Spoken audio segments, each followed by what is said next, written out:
Hello my listeners, कैसे हैं आप सब। उम्मीद करती हूँ अच्छे होंगे। मैं लेकर आ चुकी हूँ आप लोगों के लिए Soul Bride of Devil Mafia का न्यू एपिसोड और मैं ये रिकॉर्ड कर रही हूँ 6:10 पर। तो देखते हैं कब तक आप लोगों के पास पहुँच पाती है। फर्स्ट टेक है, काफ़ी टाइम बाद ले रही हूँ तो मैंने सोचा कि ट्राई करते हैं एक बार फिर से आप लोगों के प्यारे प्यारे कॉमेंट्स पढ़कर। तो चलिए शुरू करते हैं। वैष्णवी जो कि अपने कान लगाकर सुने जा रही थी कि आखिर अंदर क्या बातें हो रही हैं, लेकिन वो अब ज्यादा देर यहाँ पर रहती तो पकड़ा जाती उसकी चोरी, जिसकी वजह से वो तुरंत ही अब कमरे में जा चुकी थी। लेकिन कमरे में जाने के बाद भी वो लगातार बस यही सोचे जा रही थी कि आखिर आखिर क्या खतरा हो सकता है उसे। क्या उसे कहीं भेजा जा रहा है? क्या उसे कहीं बेचा तो नहीं जा रहा? वैसे भी इस पति नामक इंसान पर तो उसे जरा भी भरोसा नहीं था। हमेशा तो यही कहते रहते थे कि उसका बदला जरूर लेंगे, लेकिन आखिर क्या बात थी? इतना क्यों नाराज रहते थे वो वैष्णवी से? बहुत सारे दिमाग में खुरापात चल रहे थे अभी कि आखिर वो कैसे पता लगाए। क्या जाकर के उनके बातों को दोबारा से सुनना शुरू कर दे? लेकिन नहीं, अगर वो पकड़ाई तो बहुत मार पड़ेगी, जिसकी वजह से वो सोने की कोशिश तो करती है लेकिन बेचारे को नींद ही नहीं आ रही थी। फाइनली अब 4:30 बजे थे। थोड़ा सा तो नींद लगी थी अभी वैष्णवी को, लेकिन तभी उसके कानों में आवाज आ जाती है, उठो, सुबह हो गई। सुबह तो नहीं हुई थी, कमरा पूरा अंधेरे से भरा हुआ था। सुबह कहाँ हुई है? वो अपनी आंखें हल्का सा खोली तो थी, लेकिन फिर तुरंत ही हड़बड़ा कर उठते हुए कहती हैं, हाँ क्या हुआ? कुछ काम था? काम? हमेशा वैष्णवी को ये लगता था कि अगर उसे उठाया जा रहा है तो कोई काम ही तो होगा उससे। फैली अब कमरे की लाइट जैसे ही जली थी, उसकी आंखें एकदम से चौंधी आ गई थी। लेकिन जैसे उसने भी अपनी आंखें बंद की थी और अपनी आंखों को हल्का सा अपने हाथों से ढकने की कोशिश की थी, उफ उसकी ये हरकतें। बाल जो उसके बहुत ही ज्यादा घुंघराले थे, जो आकर के उसके गालों के पास इधर उधर घूम रहे थे। वहीं उसकी आंखें जो कि एकदम से बंद हो आई थी और एकदम से छोटी छोटी होकर के सिकुड़ गई थी। नाक भी उसने हल्का सा सिकोड़ लिया था, क्योंकि उसके एक्सप्रेशन हमेशा उसके चेहरे पर नजर आते थे, चाहे उसे जैसे भी फीलिंग आ रही हो। फिलहाल के लिए वो थोड़ा परेशान हुई थी, जिसकी वजह से अपनी नाक के साथ साथ हल्का सा अपने होठों को भी मोड़ ली थी। और तभी उसका ध्यान अचानक से सामने खड़े इस आदमी पर जाता है, जो कि वो बहुत ही धीरे धीरे अपनी आंखों को खोल कर देखी थी तो कोई उसे बहुत ही ध्यान से निहार रहा था। लेकिन जैसे ही एडीजी की चोरी पकड़ाई थी, वो एकदम से अपने चेहरे को दूसरी तरफ घुमा लिए थे और बार बार एम्बैरस हो रहे थे कि शिट, फिर से फिर से ये लड़कियों ने नहीं। लेकिन इसकी आंखें सोते हुए कितनी प्यारी लग रही थी, लेकिन सोते हुए अब वो जैसे तैसे करके उसे देख लिए थे, अब जगते हुए तो नहीं देख सकते थे। जिससे वो वार्डरोब से एक कपड़ा निकाल करके उसके ऑलमोस्ट ऊपर फेंकते हुए कहते हैं, इसे पहन कर रेडी हो जाओ, थोड़ी देर में तुम्हें। लेकिन वो ये बताते बताते एकदम से रुकते हुए कहते हैं, खैर तुम्हें खुद पता चल जाएगा। लेकिन जैसे अभी वैष्णवी ने उस कपड़े को अपने हाथ में प्रॉपरली पकड़ कर देखा था, ये तो बड़ा छोटा कपड़ा है, ये पहनना है। और ये बोलते हुए उसकी आंखें, जो कि पहले से इतनी बड़ी और इतनी खूबसूरत थी, उसे और बड़ा बना ली थी वो। तभी गुस्से में एडी जो कि उसको मिरर के थ्रू घूरते हुए कहते हैं, क्या आंखें बाहर आ जाएंगी ऐसे देखोगी तो? जल्दी पहनो, टाइम नहीं है मेरे पास, वैसे भी काफ़ी टाइम से उठाने की कोशिश कर रहा था तुम्हें। झूठ बोल रहे थे एडी जी, सिर्फ एक बार ही आवाज़ लगाई थी, क्योंकि बाकी टाइम तो वो बस शांति से इस लड़की का चेहरा निहार रहे थे और भूल ही गए थे कि उसे उठाना भी है। कम से कम 5 मिनट तो उन्होंने वेस्ट कर दिया था, लेकिन देखो गुस्सा तो वैष्णवी पर उतार रहे। वैसे अब इतनी सुंदर थी वो, तो गुस्सा तो उसी पर उतरता, क्योंकि गलती तो वैष्णवी की है। फाइनली वो अपने कपड़े को अपने हाथ में लेकर के जैसे तैसे अभी बाथरूम की तरफ जा ही रही थी कि तभी वो पीछे मुड़ते हुए कहती हैं, इसके ऊपर क्या पहनना है, वो तो आपने दिया। लेकिन जैसे अभी वैष्णवी ने ये पूछा था, एडी उसकी तरफ घूरते हुए कहते हैं, पूरा कपड़ा यही है, जल्दी से जाओ और तैयार होकर आओ, कितना टाइम वेस्ट करती हो तुम? कम से कम 1 घंटे तो लगा दिए थे इस लड़की ने शावर लेने में, 4:30 से 5:30 बज गए थे और यहाँ बाहर कोई वेट कर रहा था। तभी एडी जो कि गुस्से में चिल्लाते कहते हैं, तुम खुद आ रही हो बाहर या फिर मैं दरवाजा खोलकर तुम्हें? लेकिन तब तक खुद ही वैष्णवी जल्दी से दरवाजा खोलते हुए कहती है, हाँ आ गई आ गई। लेकिन वो कपड़े जो कि उसे बहुत ज़्यादा अनकंफर्टेबल महसूस करा रहे थे। 25 बार तो वो खुद को शीशे में देखी थी, ये सोचते हुए कि ऐसे कपड़ों में कैसे बाहर निकलेगी। ये टाइट्स जो कि वाकई बहुत ज़्यादा टाइट थे, और ऊपर ये कपड़ा इतना ज़्यादा छोटा क्यों है, ऊपर से स्लीवलेस। लेकिन अब जिम के लिए यही कपड़ा ज़्यादा बेहतर होता। अभी एडी जो कि उसको एक मेड के साथ भेजे तो थे जिम एरिया में, लेकिन जिम एरिया देखते ही वो धीरे से कहती है, ये लोहा लक्कड़ के सामान की सफाई करनी है क्या? तभी इस बात पर वो मेड, जो कि थोड़ी सी ज़्यादा ही एडुकेटेड थी और उसकी बातों को सुनकर के हल्का सा मुस्कुरा दी थी और धीरे से कहती है, सो सॉरी मैम, बट आपको यहाँ पर जिम करना है और आपको सफाई करने की ज़रूरत नहीं, उसके लिए हम लोग हैं ना। तभी वैष्णवी अपने चेहरे को उसकी तरफ मोड़ते हुए कहती है, हम लोग मतलब तुम और मैं दोनों मिलकर सफाई करेंगे? वो मेड अपने चेहरे को ना मिलाते कहती है, नहीं मैम, बस अभी आपके ट्रेनर आ जाएंगे, आप थोड़ी देर वेट करिए, तब तक आप चाहें तो वार्म अप कर सकती है, मैं हेल्प करवाऊँ? लेकिन वैष्णवी, जो कि वार्म अप का नाम ही सुनकर के एकदम से घबरा गई थी और अपने चेहरे को ना मिलाते कहती है, नहीं नहीं, तुम जाओ यहाँ से, मैं कर लूँगी।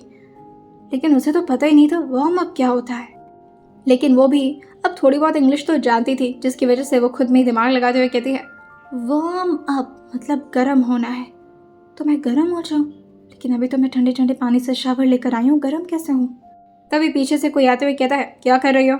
वैष्णवी जो पीछे मुड़ते हुए कहती है, गर्म होना है ना मुझे, गर्म होने की कोशिश कर रही हूँ। लेकिन उसकी ये बात सुनकर केडी को अभी थोड़ा सा अजीब सा झटका सा लगा था कि ये क्या बोल रही है। तभी वो एक बार और क्वेश्चन मेरी निगाहों से उसे देखते हुए अपनी एक भौं में चढ़ाते हुए थोड़े गुस्से में पूछते हैं, क्या? वैष्णवी धीरे से कहती है, गर्म होना है, गर्म होने की कोशिश कर रही हूँ, पर मुझे आता नहीं है गर्म कैसे होते हैं, आपको आता है? ये वो क्या ही बोलते, वो एकदम से अपने फोरहेड पर अपनी 2 फिंगर को रब करते हुए अपने चेहरे को दूसरी तरफ घुमा लिए थे और फिर जैसे तैसे करके उस लड़की को बहुत मुश्किल से फेस करते हुए कहते हैं, तुम्हें जिम करना है और उसके लिए तुम्हें वार्म अप करना पड़ेगा। ये सुनते ही वैष्णवी कहती है, हाँ वार्म अप, उसका मतलब गर्म होना ही तो होगा ना, वार्म मतलब गर्म, अब मतलब शायद होना। ये सुनते ही एडी अपने फ्रस्ट्रेशन को अब उसके ऊपर और ज़्यादा ना उतारते हुए धीरे से कहते हैं, मैं ऑफिस निकल रहा हूँ, ट्रेनर थोड़ी देर में आ जाएगा। और ये बोलकर वो यहाँ से निकल चुके थे।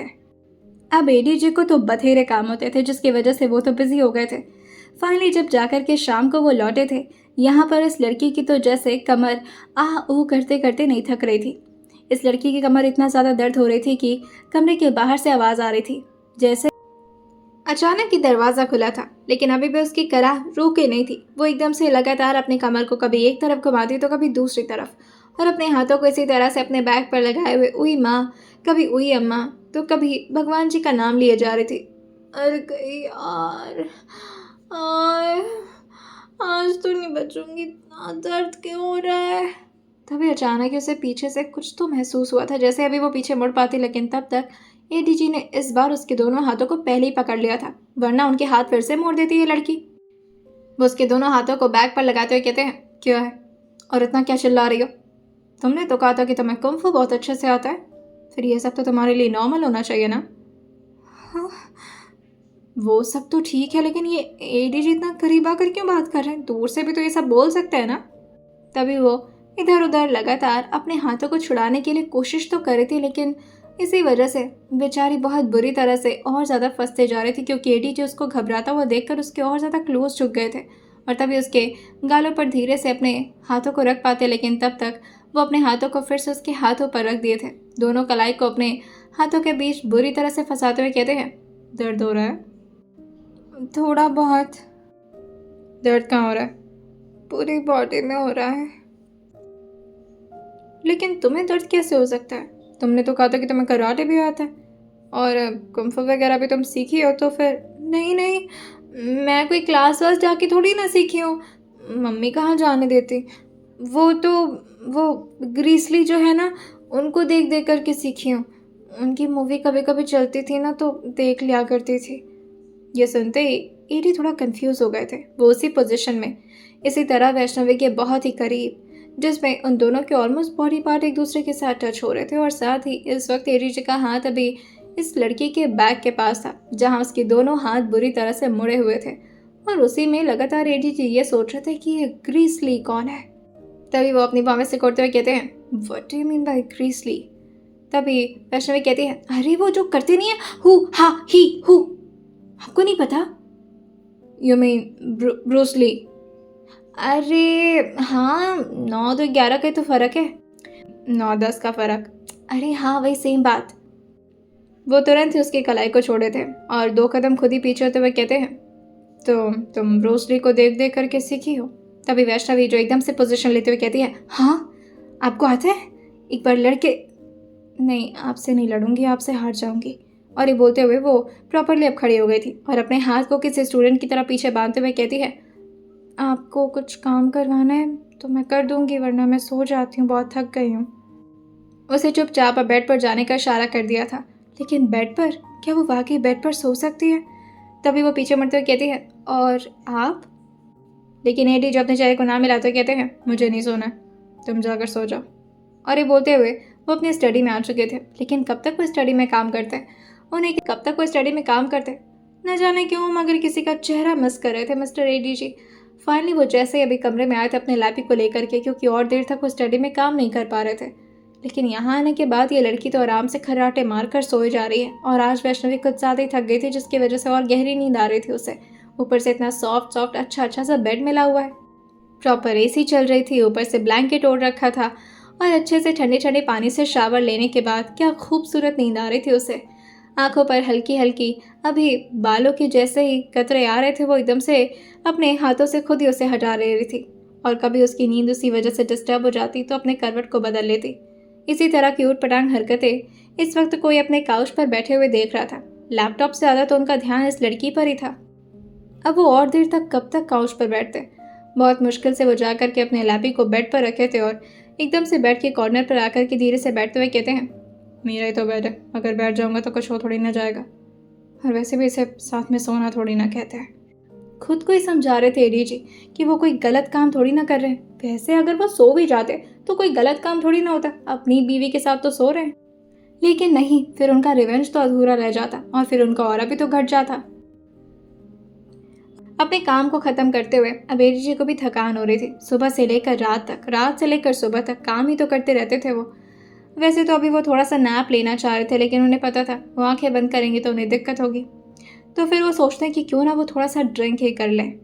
लेकिन अभी वो ड्रिंक करने के ख्याल से उठे थे, तभी उन्हें कुछ एहसास होता है अपने आसपास लगे कैमरास, जिससे वो तुरंत ही अब बाकी के रिकॉर्डिंग्स को देखना शुरू कर दिए थे कि आखिर सुबह से लेकर के शाम तक क्या एक्टिविटी हुई और बगल में सोई हुई ये लड़की आज देखते हैं क्या क्या किया है।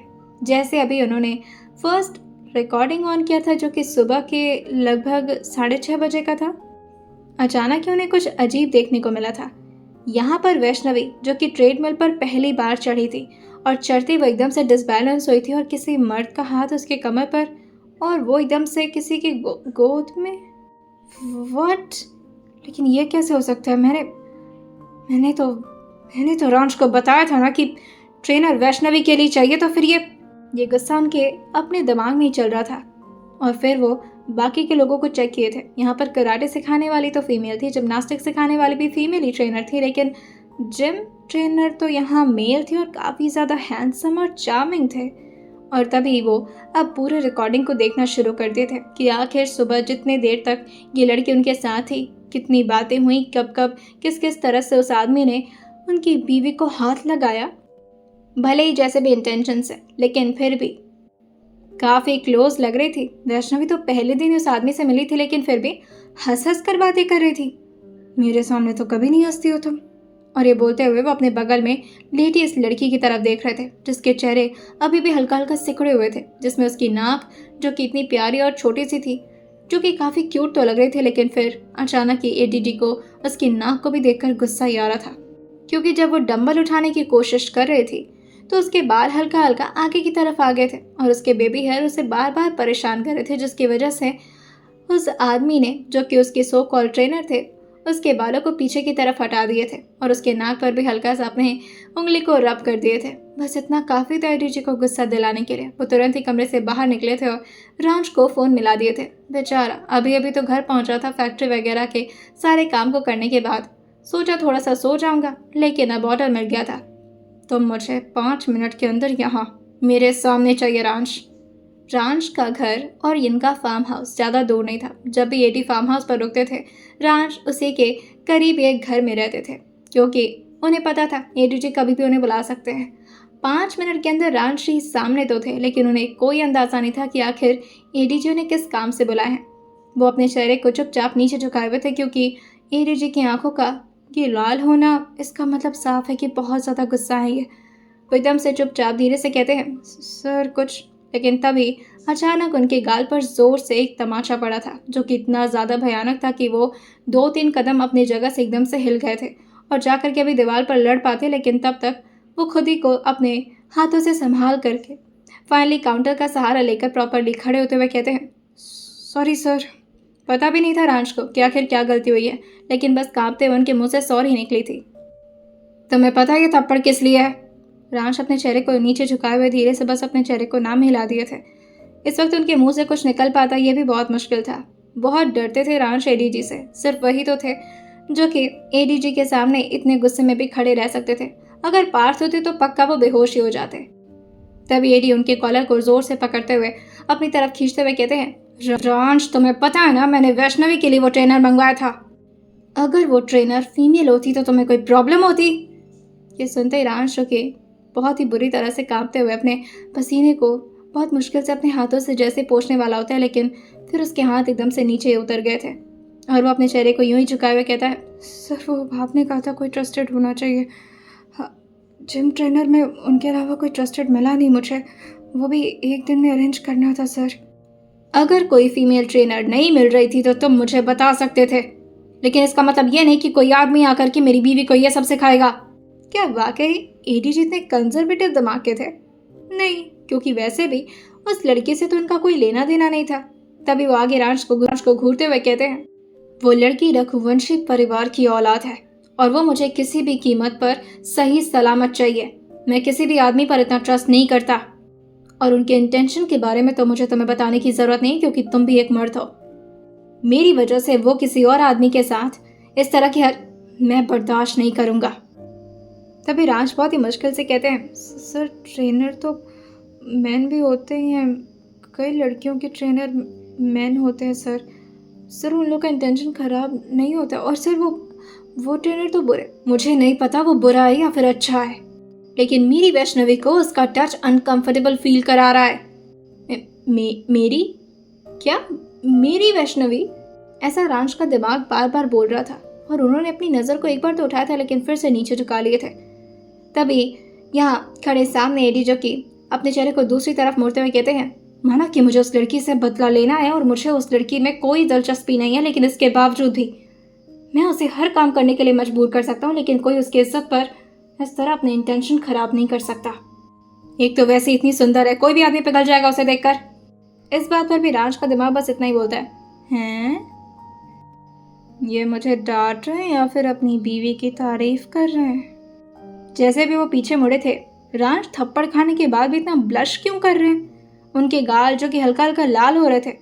तभी वो एकदम से उनके सामने जाते हुए कहते हैं, क्या स्माइल कर रहे हो तुम? नहीं सर, वो मैं दूसरी लड़की के बारे में सोच रहा था सर कि मैम के लिए जिम। कोई ज़रूरत नहीं है, मैं खुद उसे सिखाऊंगा। और हाँ, अब मुझे उन दो बाकी के वो कुंफू कराटे वाले मास्टर और जिम्नास्टिक वाले किसी की ज़रूरत नहीं है।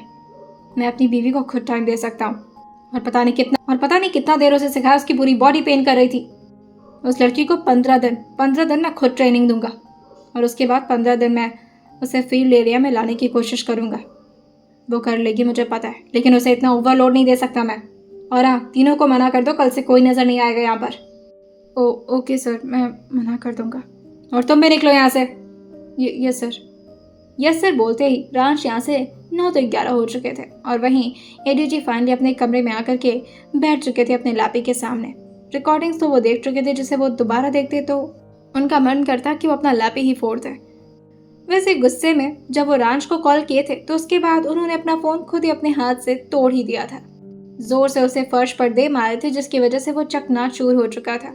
लेकिन ये तो एडीजी की आदत थी, ना जाने क्या मज़ा मिलता था। इसी वजह से वो सारे अपने डॉक्यूमेंट्स के रिट्राइव हमेशा अपने लैपी में रखा करते थे, वरना तो हर महीने उनके न जाने कितने फ़ोन टूटे उनके गुस्से से और फिर उनके डॉक्यूमेंट्स बहुत ही बुरी तरह से गायब हो जाए। इसी वजह से वो बैकअप हमेशा अपने साथ रखते थे, क्योंकि वो भी अपने गुस्से से वाकिफ थे। फिलहाल इस लड़की की तरफ वो देखना भी नहीं चाह रहे थे और अपने सर पर अपना हाथ रब करते हुए कहते हैं, पता नहीं क्या क्या बोल दिया मैं गुस्से में। अगले दिन सुबह सवेरे फिर से इसे 4 बजे उठा दिया गया था और आज तो कुछ ज़्यादा ही जल्दी। तभी वैष्णवी उठते हुए हल्का हल्का करते हुए कहती है, मेरी बॉडी बहुत दर्द हो। लेकिन तभी उसके ठीक सामने जब भी जो शख्स खड़ा था उसके सामने तो वो कुछ भी नहीं बोल पाती, जिससे वो तुरंत ही उठकर खड़े होते हुए कहती है, जी बताइए, कुछ काम था? कपड़े पहनो और जिम एरिया में आ जाओ। जिम? जोसेफ जी आ गए। जैसे ही वैष्णवी ने यह नाम लिया था, एक तो उसकी सुबह सवेरे की आवाज़, ऊपर से अपनी आंखें रब करते हुए वो जिस तरह से उठी थी। पीछे मुड़ते हुए एडी उसकी तरफ आगे बढ़ते हुए पूछते हैं, कौन? तभी वो धीरे से कहती है, जोसेफ, वो जो कल कल आए थे वो आ गए इतनी सुबह सुबह? क्योंकि वैष्णवी ये बात इसलिए पूछ रही थी, कल के दौरान जब वो सुबह सुबह आए थे तो अपनी बातों से उसने जोसेफ को भी काफ़ी अच्छे से अब पटा ही लिया था। और वो धीरे से कहती है, वैसे आपसे एक बात बोलूं, अगर आप थोड़ा सा लेट आएंगे ना तो मज़ा ही आ जाएगा। सुबह सवेरे उठना पड़ता है मुझे, अच्छा नहीं लगता बिल्कुल भी, और सुबह ही तो नींद आती है अच्छी, है ना? अब वैष्णवी किसी को अपनी बातों में बहलाना फुसलाना चाहे और कोई उसकी बातों में ना आए, ये तो हो ही नहीं सकता था। और इसी वजह से तो उसे लगता है कि जोसेफ को तो उसने अब मैनिपुलेट करके 6:30 बजे बुलाया था, तो फिर ये 4 ही बजे क्यों उठा दिया उसे? लेकिन उसके मुंह से जोसेफ नाम इतना ज़्यादा बुरा क्यों लग रहा था एडीजी को? वो एकदम से उसके हाथों को अपने हाथ में लेते हुए कहते हैं, आज तो मैं 3 घंटे जिम कराऊंगा। क्या मतलब जोसेफ? लेकिन अभी वो एक और शब्द बोल पाती तब तक उसे दोबारा से अब इशारा कर दिया गया था कि वो बाथरूम जाए और सिर्फ चुपचाप से जाकर के शावर ले और तैयार हो जाए। अब वो आ चुकी थी जिम एरिया में, जहाँ पर उसे जोसेफ तो कहीं नजर ही नहीं आ रहे थे। वो इधर उधर देखते हुए कहती है, जोसेफ जी कहाँ हैं आप? नजर नहीं आ रहे, आप क्या छुपन छुपाई खेल रहे मेरे? लेकिन तभी पीछे से अभी उसे कोई आता हुआ नजर आया था, सामने के लगे मिरर के थ्रू। और यहाँ पर कोई जोसेफ तो नहीं, लेकिन जोसेफ से भी अच्छी पर्सनालिटी का शख्स अभी इस तरह ट्राउजर में और हाफ स्लीव टी शर्ट, अपने अच्छे खासे बाइसेप्स और प्रॉपर चेस्ट वगैरह को दिखाते हुए एडीजी अपने बालों को सेट करते हुए आगे की तरफ आ रहे थे, जिस पर वैष्णवी की नीयत तो बहुत बुरी होती जा रही थी। थोड़ा देर के लिए तो भूल गई थी कि वो किससे देख रही और वो शख्स भी लगातार उसे घूरे जा रहा है। तभी वो धीरे से कहते हैं, अगर तुम्हें घूरने से फुर्सत मिल गई हो तो जिम कर ले। जैसे वैष्णवी सुनी थी वो हड़बड़ाते हुए पीछे मुड़ते हुए कहती है, हाँ हाँ हाँ करते हैं। सबसे पहले हमें तभी इस बात पर एडी जो पूछता है, सबसे पहले क्या करना होता है? तभी वैष्णवी कहती है, सबसे पहले तो गर्म होना होता है। व्हाट? तभी वैष्णवी कहती है, हाँ वो क्या बोलते हैं इंग्लिश में, वो वार्म अप। उससे वार्म अप ही बोला करो तुम, गर्म होना नहीं बोलते हैं स्टूपिड। वार्म अप और गर्म होने में अंतर क्या है? हाँ, कोई अंतर नहीं है। वैष्णवी तो बस पूछ रही थी, उसे क्या पता था। वो अपने चेहरे को ना मिलाते कहती है, नहीं मुझे तो नहीं लगता। तभी उसके सामने जाते हुए कहते हैं, उतना ही अंतर है जितना तुम्हारे दिमाग और 5 साल के बच्चे के दिमाग में है। इसका मतलब ही वैष्णवी समझी तो नहीं थी, लेकिन ठीक है, अब वो क्यों इतना भाव देगी। ठीक है, जो बोल दिया सो बोल दिया, उसे नहीं जानना था वार्म अप और गर्म होने का डिफरेंस। अभी वो थोड़ा बहुत अपने हाथ पैरों को हिलाते हुए जैसे अभी ट्रेडमिल पर चढ़ने गई थी, लेकिन तभी अब एडी उसके थोड़ी दूर पर खड़े थे जानबूझ करके। तभी वो बगल खड़े एडी की तरफ देखते हुए कहती है, मैं चल नहीं पाती हूँ उस पर, आपको हाथ पकड़ना पड़ेगा। अच्छा, कल तो किसी ने कमर पकड़ी थी। जैसे ही अचानक एडी उसके सामने यानी कि ट्रेडमिल के ठीक बगल में खड़े हुए थे, अभी वैष्णवी उनके चेहरे की तरफ ही चुपचाप अभी देख रही थी कि अचानक से ट्रेडमिल को उन्होंने ऑन कर दिया था। अभी ये लड़की डिसबैलेंस हो पाती, लेकिन तब तक एडीजी ने बहुत ही आहिस्ता से उसकी कमर को अपने हाथ से ग्रैब करके उसे ऑलमोस्ट उठा ही लिया था। और तभी उसके पैर की तरफ देखते हुए कहते हैं, हल्का हल्का मूवमेंट करो जैसे कि तुम नॉर्मल वॉक कर रही हो। वैष्णवी जो कि अपने पैर को जैसे अभी नीचे की तरफ छुआई थी उस ट्रेडमिल पर, लेकिन नहीं, उसे नहीं करना है, वो गिर जाएगी। और वो धीरे से अपना मुंह बनाते कहती है, मुझे लगता है मैं गिर जाऊंगी। नहीं ना। अभी भी इसी तरह से वो उसके वेस्ट को हल्का सा ऊपर की तरफ उठा करके ऑलमोस्ट उसे हवा में ही टांगे हुए थे। लेकिन कब तक ऐसे वो उसे रखते? इतनी भी हल्की नहीं थी वैष्णवी। तभी वो तुरंत ही उसे ट्रेडमिल पर छोड़ते हुए कहते हैं, कुछ चलो। लेकिन वैष्णवी अभी कुछ समझ पाती तब तक वो ट्रेडमिल तो चल ही रहा था, जिसकी वजह से वो डिसबैलेंस होती और धड़ाम से भी गिर पाती। लेकिन वो गिरती तो अपने अकड़ू पति के बाहों में। हाँ उसने चाहा तो नहीं था, लेकिन अच्छी जगह पर गिर गई थी। तभी वो ऊपर की तरफ देखते हुए हल्का स्माइल करते कहती है, हाँ देव, बचा लिया आपने, वरना मैं। और ये बोलते बोलते जैसे अभी उसने अपने ठीक सामने की तरफ देखा था, जिसका चेहरा उसके इतने करीब था, वो उसे खूनखार नज़रों से देख रहे थे, क्योंकि ये लड़की कितना ज़्यादा नाटक कर रही है। ट्रेडमिल पर चला नहीं जा रहा इससे। क्या ये स्पाई बनने लायक है अभी?